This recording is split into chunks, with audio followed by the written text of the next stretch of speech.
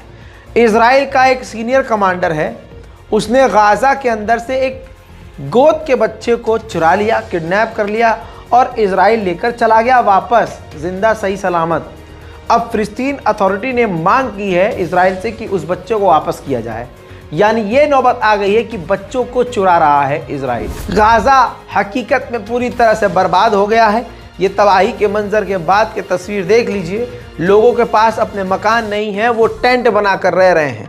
पूरा का पूरा रफ़ा का इलाका इस वक्त टेंटिस्तान बन चुका है, यानी जहां आपकी नज़र जाएगी सिर्फ टेंट आपको नज़र आएंगे और आम लोग उजड़ी हुई ज़िंदगी यहाँ बसाते हुए नज़र आएंगे।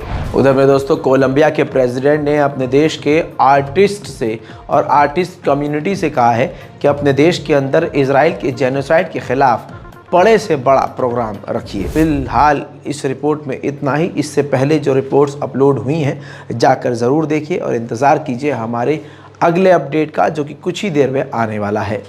इस रिपोर्ट के बारे में अपनी राय कमेंट में लिखना मत भूलिएगा। जय हिंद।